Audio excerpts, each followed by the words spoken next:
दोस्तों, मैं हूं इम्तियाज अजीम और आज मेरे साथ ही बहुत ही वर्सटाइल एक्ट्रेस मौजूद है जिनका नाम है सीमा पावा। वैसे इनको तारुफ की कोई ज़रूरत नहीं है और सारा समय में आपका बहुत बहुत स्वागत है सीमा जी। थैंक यू, शुक्रिया, बहुत बहुत शुक्रिया जी। हम कहेंगे कि अभी फिलहाल आपकी एक्टिंग मतलब चरम सीमा पे चल रही है, शुरू से लेके आखिर अभी तक की। हम बोलेंगे गंगूबाई काठियावाड़ी में आपका जो किरदार था वो कमाल का था। तो जिस तरह का रिस्पॉन्स आपको मिला उसके बारे में थोड़ा हम जानना चाहेंगे, क्योंकि फिल्म काफी हिट, तो बहुत सारे किरदार बड़े पसंद आए उसमें। जी जी जी, देखिए, इसका क्रेडिट तो मुझे लगता है कि डायरेक्टर राइटर पे ज्यादा जाता है। कि और मैं संजय जी को उनकी तारीफ करूंगी कि उन्होंने मुझे इस रोल के लिए सोचा, मेरे बारे में मुझे चुना और मुझे काम करने का मौका दिया है। क्योंकि जैसा कि आप जानते हैं कि मेरी एक बहुत ही फिल्म इंडस्ट्री में एक बड़ी खास एक इमेज बन गई है कि यूपी की एक ऐसी माँ जो भोली भाली सी माँ और ऐसी प्यारी सी माँ। तो ज्यादातर लोग जब भी रोल लेके आते हैं तो सबसे पहला सेंटेंस मुझसे यही बोलते हैं कि एक यूपी की माँ है और बहुत ही प्यारी सी माँ है। तो मैं ये सुन सुन के थोड़ा ऐसी हो गई थी कि ओहो, अब इसके अलावा शायद मुझे कोई काम करने का मौका नहीं मिलेगा। मगर मेरी खुशनसीबी है कि बंसाली साहब ने मेरे बारे में ऐसा सोचा। और उससे भी बड़ी खुशी मुझे इस बात से हुई कि ऑडियंस ने मुझे एक्सेप्ट किया। जी। कहीं से भी ऐसा रिस्पांस मुझे नहीं मिला कि लोगों ने कहा कि नहीं, आप बिल्कुल अच्छी नहीं लगी है काम करते हुए, क्योंकि आप वही कीजिए, वो आप वो काम आप पे ज्यादा सूट करता है। बल्कि लोगों ने कहा कि हमें आपको देख के डर लग रहा था एक टाइम पे आके कि बाप रे, कितनी खतरनाक औरत है। तो मुझे बहुत खुशी हो रही है इस बात पे कि जैसा मैंने सोचा या जैसा बंसाली साहब ने चाहा, हम उसको पूरा कर पाए लोगों के लिए। जी सीमा जी, हम कहते हैं कि जो नेगेटिव जो किरदार होते हैं उनकी जीत वही होती है जब पर्दे पे आते हैं तो लोग उनसे नफरत करने लगे। और जी आपका जी जो किरदार जब जब आता था तो वाकई में डर लगता था। और सोचते थे अब ये क्या करने वाली है। हाँ क्योंकि जी सारी जी जी, सारी सिंपैथी जो है वो आलिया के साथ चली जा रही थी उनकी खूबसूरती पर। बिल्कुल बिल्कुल बिल्कुल। जी बिल्कुल बिल्कुल। हाँ जी आपका आपका जब नाम आता है तो सबसे पहले जो है हम लोग जो है वो जहन में आ जाता है, हम लोग की बड़की। और जी। वो आपकी एक काम कहे, वो आपकी एक अमिट छाप है आपकी जिंदगी की, आपकी करियर की। हम लोग के बारे में हम कुछ जानना चाहेंगे, दर्शक जरूर जानना चाहेंगे उसके बारे में कि वो कैसे मिला था आपको, कुछ यादें उसके साथ जुड़ी हुई। बिल्कुल, बहुत ही मजेदार किस्से हैं उसके। इसलिए क्योंकि हमें किसी को भी ये पता नहीं था कि ये क्या होने वाला है। ये पहला एक्सपेरिमेंट था इंडिया में कि ये एक सोप ओपेरा जैसी चीज आएगी जो हफ्ते में 3 बार दिखाया जाएगा। और ये नाटक चलता ही रहेगा, इसका कोई अंत ही नहीं है। जैसे क्योंकि हमें जब शुरू में हमें कॉन्ट्रैक्ट साइन किया गया था, 2 एपिसोड का कॉन्ट्रैक्ट साइन किया गया था। तो 52 भी उस वक्त हमारे लिए इतने ज्यादा एपिसोड थे सोचने के लिए कि अच्छा, ये एक ही कैरेक्टर को हम इतने टाइम तक करते ही जाएंगे। क्योंकि उस टाइम तक जो मैं दूरदर्शन में ऑलरेडी काम कर रही थी बहुत सालों से, तो हमेशा नाटक होते थे जो कि सिर्फ ट्यूसडे को दिखाए जाते थे दूरदर्शन पे। और उन नाटकों की उतनी ही वो होती थी क्योंकि रिकॉर्डिंग नहीं थी। तो ऐसा कोई नहीं कि रिपीट टेलीकास्ट होता हो या कुछ होता हो। तो वो नाटक एक बार में दिखाए जाते थे और खत्म हो जाता था हिस्सा। लेकिन ये पहली बार ऐसा होने जा रहा था कि ये जो है ये रिकॉर्ड भी हो रहा है, प्लस ये पूरी ऑल ओवर इंडिया में आएगा। तो ये बहुत बड़ा एक्सपेरिमेंट था जिसपे विश्वास नहीं हो रहा था। और सच पूछिए तो पैसों पे तो मुझे बिल्कुल विश्वास नहीं हो रहा था कि ये इतने पैसे देंगे जितने बोल रहे हैं। क्योंकि हम उस वक्त 80 की बात है, ये 82 की बात है, तो मैं Shri Ram centre repertory company में काम करती थी जहां पर मुझे 450 रुपये तनख्वाह मिलती थी। और मैं बहुत खुश थी उस तनख्वाह से, क्योंकि मेरे मनपसंद काम मुझे करने को मिलता था और पैसे भी मिल रहे थे। लेकिन जब हम लोग की बारी आई और उन्होंने कॉन्ट्रैक्ट साइन करने के लिए कहा, तो उन्होंने बताया कि वो हमें 500 रुपये पर एपिसोड देंगे। ओ। तो पर एपिसोड का मतलब है कि आप हफ्ते में 3 बार उसे रिकॉर्ड करेंगे, तो यानी कि हफ्ते में 1500 रुपये कमाएंगे। तो ये रकम इतनी ज्यादा थी उस वक्त मेरे लिए कि मेरी कल्पना से ही बाहर थी। और मुझे लगा ये झूठ होगा, ये सच नहीं हो सकता। बट क्योंकि दूरदर्शन इन्वॉल्व था और मैं दूरदर्शन में बहुत सालों से काम कर रही थी, तो एक ये यकीन था कि क्योंकि गवर्नमेंट इन्वॉल्व है, एक दूरदर्शन इन्वॉल्व है, तो ये झूठ नहीं होगा, सच ही होगा। पर कानों को विश्वास नहीं हो रहा था। और इसका रिएक्शन ऑडियंस के साथ ऐसा मिलेगा ये तो बिल्कुल ही नहीं पता था हमें। तो हमें लगा था लोग बोर हो जाएंगे, एक ही कहानी को बार बार देखेंगे तो कैसे हमारे साथ जुड़ेंगे पता नहीं। मगर एक विश्वास था राइटिंग पे, जो मनोज श्याम जोशी जी ने जो लिखा था स्क्रिप्ट, उसके जो किरदार थे वो बहुत इंटरेस्टिंग थे। तो हमें लगा कि अपना काम हम ईमानदारी से करें, बाकी रिजल्ट जो है वो बाद में देखा जाएगा।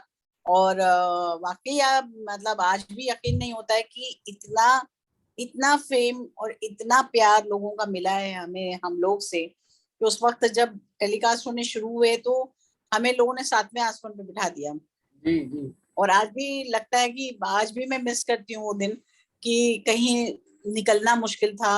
लोग हर तरह से मिलना चाहते थे, हर तरह से हमें छूना चाहते थे, हमसे बात करना चाहते थे। तो वो मुझे लगता है कि बहुत ही बड़ा एक्सपेरिमेंट ऑडियंस के साथ भी था, और हम एक्टर्स के साथ भी था, और मेकर्स के साथ भी था। तो सभी के लिए एक पहला तजुर्बा था ये। हमें तो उस वक्त ऑटोग्राफ भी नहीं देने आते थे, हमें पता ही नहीं था ऑटोग्राफ में क्या लिखते क्या है।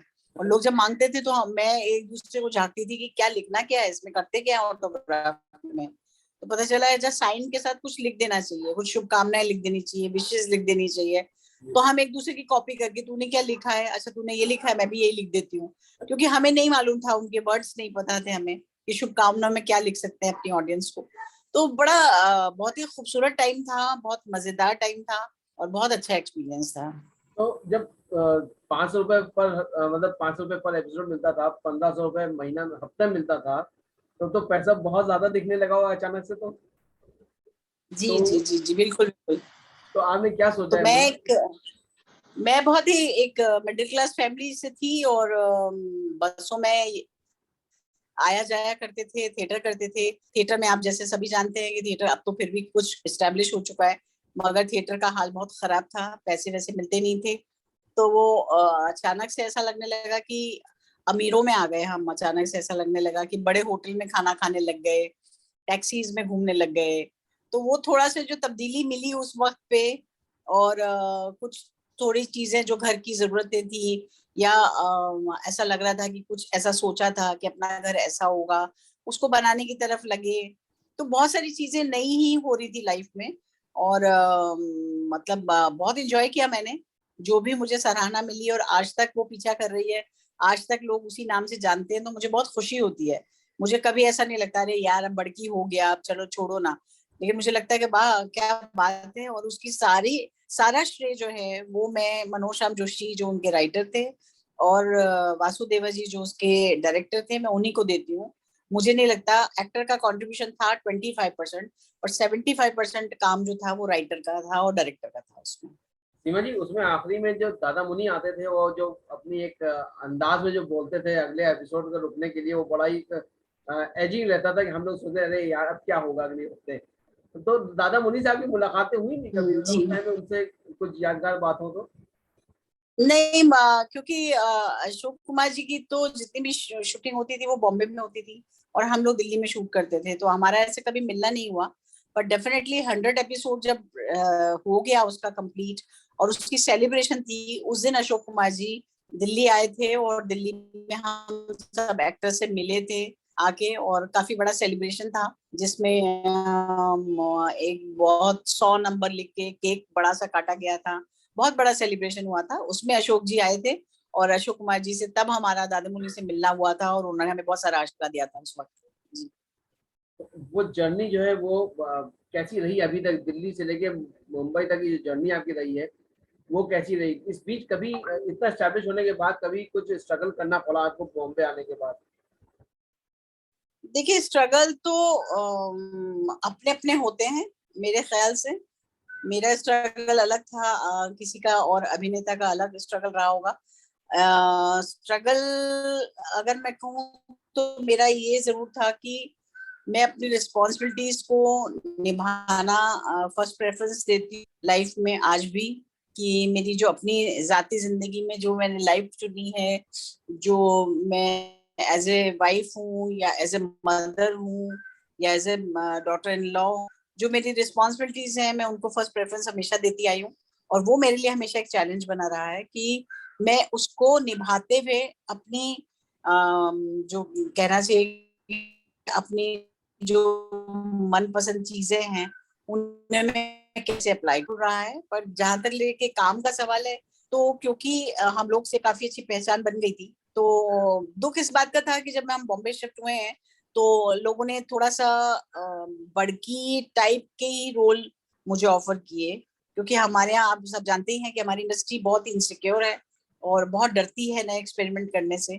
तो पकी पकाई खाते हैं। तो पहले जब मैं बिल्कुल सीधी सादी और एक ऐसी रोती हुई लड़की दिखाई देती थी उन लोगों को, तब वैसे कास्ट करते थे। फिर जब मैंने ऐसी फिल्में, बरेली की बर्फी जैसी फिल्में करनी शुरू की, तो वो मुझे कॉमेडी के लिए कंसिडर करने लग गए।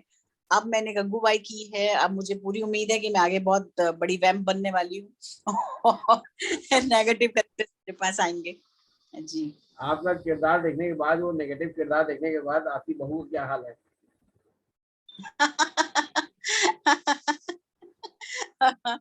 हाँ, बस यही तो मजेदारी है कि हमारे जितने रिश्ते जुड़ रहे हैं वो भी सब कलाकार हैं। तो मुझे लगता है कि बड़ी अच्छी बात है कि हमारे यहाँ और परिवार जुड़ गया और कलाकार बड़े हो गए, और बहुत सारा परिवार, हमारा बड़ा लंबा चौड़ा परिवार हो गया अब हमारा जी। जी। आपने फिल्म भी डायरेक्ट करी, तो वो डायरेक्शन में आने का मतलब कैसे रहा? मतलब आपका हमेशा दिल था कि डायरेक्ट करेंगे, और आगे भी, अब तो हम पूछेंगे आगे भी आपके पाइपलाइन में कुछ है? क्योंकि आप तो, आपके पास मतलब स्टार्स और एक्टर्स की कोई कमी नहीं है, अब तो रिश्ते और अच्छे जुड़ गए आपके तो। देखिए, डायरेक्शन बन करना मेरा कोई एम नहीं था, और मैंने कभी सोचा नहीं था कि मैं फिल्म डायरेक्ट करूंगी। वो इत्तेफाकन ऐसा हुआ है कि वो कहानी मैंने लिखी अपने लिए कि मैं कभी उसमें परफॉर्म कर पाऊंगी। लेकिन कोइंसिडेंस ऐसा हुआ कि जब भी मेरे कोई डायरेक्टर मित्र मुझे मिले, तो उन सभी की ये सलाह थी कि ये कहानी तुम अगर खुद डायरेक्ट करोगी तो ज्यादा अच्छा है। तो ऐसे करके मैं डायरेक्शन में आ गई, और डायरेक्ट करके देखा मैंने कि पता नहीं, मुझे नहीं मालूम कि मैं कितना पूरा कर पाऊंगी या नहीं। बट अब बहुत अच्छा रिस्पांस मिला है लोगों का, लोगों ने बहुत पसंद की ये फिल्म। और हिम्मत बनता है ये मेरी कि मैं दूसरी फिल्म बना सकूं। और जहां तक है परिवार के लोगों को लेके फिल्म बनाने का, मुझे लगता है कि हमारी तो इंडस्ट्री में पूरा परिवार ही परिवार है। जितने हमारे नए कलाकार आते हैं, जितने लोग होते हैं, मुझे लगता है एस्टैब्लिश लोगों को लेने से ज्यादा अच्छा है कि मैं नए लोगों के साथ काम करना ज्यादा पसंद करूंगी। क्योंकि मुझे लगता है कि अगर आपको मौका मिला है कोई चीज बनाने का, तो उसमें नए लोगों को ज्यादा चांस देना चाहिए। पुराने लोग तो एस्टैब्लिश हो चुके हैं अब, तो उनको छोड़ के नए लोगों के साथ मैं फिल्म बनाना चाहूंगी जब भी। ये तो आपकी बड़ी अच्छी सोच है न्यू कमर्स के लिए, खास तौर से, क्योंकि हर न्यू कमर चाहता है कि उसको चांस मिले, ब्रेक मिले। अच्छा, ये बताइए सीमा जी, आपको 3 फिल्म फेयर अवार्ड में आपको नॉमिनेशन मिला, और अवार्ड तो चलिए मिला नहीं मिला बात अलग है, वो तो उस लेवल पे आपने परफॉर्म किया इससे आपको नॉमिनेशन मिला। तो कहीं थोड़ा सा वो डिसअपॉइंटमेंट होता है कि मतलब 3 बार नॉमिनेशन हो चुका लेकिन अवार्ड नहीं मिला, बड़ा अवार्ड है वो।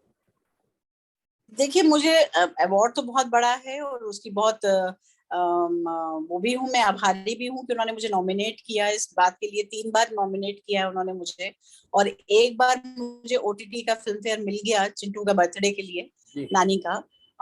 लेकिन मैं इतना ही कहूंगी कि कभी भी मैंने जब भी काम किया है, मैंने फिल्म को तो कंसिडर ही नहीं किया, मतलब इस अवार्ड्स को तो कंसिडर नहीं किया है। जी। जी। तो ऐसा कभी मैंने लालच ही नहीं किया कि मुझे अवार्ड मिलेगा या नहीं मिलेगा। मुझे लगता है ये जो आप मुझसे इस वक्त बात कर रहे हैं, या और जर्नलिस्ट मुझसे बात करते हैं, या मेरे जितने फैंस हैं, जब वो मुझसे बात करते हैं और वो जो इतने अच्छे अच्छे शब्द इस्तेमाल करते हैं, तो मुझे लगता है कि अवार्ड तो वहीं कंप्लीट हो जाता है। कंप्लीट और है। ये तो सब ऐसी चीजें हैं कि ये तो एक शो पीस की तरह घर में लग जाएगा, जिसको देख के सुकून तो जरूर मिलेगा मुझे डेफिनेटली। मगर उससे बड़े अवार्ड्स तो आपको चलते फिरते आम लोगों से बहुत अच्छे मिल जाते कमेंट्स हैं मिल जाते हैं। जी। सीमा जी, आपने बहुत शुरुआत में शाहरुख के साथ भी काम किया है, तो जी, उनकी उनकी क्या खासियत रही थी? उस टाइम पे आपको लगता था शाहरुख खान जो ये शाहरुख खान बन जाएंगे इतने बड़े? मैंने ऐसा कभी सोचा नहीं था उस वक्त पे, इसलिए क्योंकि वो बहुत ही शुरुआती दिन थे उनके। डेफिनेटली एक लड़के की तरह मैं देख पा रही थी कि नया लड़का है, बहुत एनर्जेटिक है। बट फ्यूचर तो मुझे अपना ही नहीं पता था, तो मैं उनके बारे में क्या सोचती। हम भी उस वक्त टेलीविजन से धीरे धीरे आगे बढ़ रहे थे, और वो उस वक्त पे वो एक लड़का आया जिसने फौजी किया, और उसके बाद उसकी किस्मत जागी, उसकी मेहनत ने उसको जो दिन दिखाए हैं आज। तो मुझे लगता है कि वही मैं बात आपसे कहने वाली थी कि हर नए लड़के में, हर नई लड़की में, हर नए कलाकार में वो एनर्जी जो होती है, वो मुझे लगता है कि उस वक्त के लिए आपको बहुत एनकरेज करती है। तो शाहरुख ने भी उस वक्त जब भी काम किया था, मुझे बहुत साल हो गए, बहुत ज्यादा डिटेल में नहीं याद है, बट हाँ मुझे ये जरूर याद है कि हाँ भाई जब वो आए थे तो लगा था कि बाप रे बाप, बड़ा एनर्जेटिक लड़का है, वेरी स्मार्ट। अब उसका भविष्य क्या बना वो तो सबके सामने है। जी जी। अ, अब कोई एक ऐसा है, ख्वाहिश है कोई ऐसा कैरेक्टर करने की जो मतलब आपको लगता है जो पिछले किसी और ने कर गुजर चुका हो, कोई जो आपके दिमाग में रहता है कि मुझको ये कैरेक्टर मिल जाता तो मैं शायद बहुत भी अच्छा करती इसको। देखिए बहुत सारे कैरेक्टर्स हैं जो अभी तक करने का मौका नहीं दिया इंडस्ट्री ने, और अभी तो कुछ की तो मेरी उम्र भी नहीं रही है। ऐसे किरदार भी हैं जो मैं करना चाहती थी, लेकिन वो तो उम्र ही निकल गई, अब उसको तो नहीं कर सकती। पर डेफिनेटली अपनी उम्र की लिमिटेशन के हिसाब से बहुत सारे ऐसे किरदार हैं। और किरदार ये क्या करने हैं, अगर हम सिर्फ माँ ही एक ले, तो माँ के ही इतने लेयर्स होते हैं। किसी की अच्छी माँ होती है, किसी की माँ कुछ अलग तरह से बिहेव करती है। तो मुझे लगता है वो शेड्स ही अगर मुझे मिल जाए तो ही मैं कहूंगी कि चलो, मैंने अपने अभिनय को जितना मैं वो कर सकती थी पूरा, वो मैं इस जन्म में कर पाई। बट अभी तो हमें वो शेड्स ही देखने को नहीं मिल रहे, तो किरदार तो बहुत दूर की बात है। ये शिवाजी, हमें पूरे यकीन है कि आपका ये सिलसिला है, दौर है आपकी एक्टिंग का, ये ऐसे ही चलता रहेगा और हम लोग के लिए नए नए किरदार आपके सामने आते रहेंगे और हम लोग जो है हर बार ये कहेंगे कि इस बार पिछले से ज्यादा अच्छा था। अरे शुक्रिया, बहुत बहुत शुक्रिया आपका। और सारा जी, समय से बात करने का बहुत बहुत शुक्रिया सीमा जी। शुक्रिया। जी, thank okay, you. Thank you. Bye. Bye. Bye.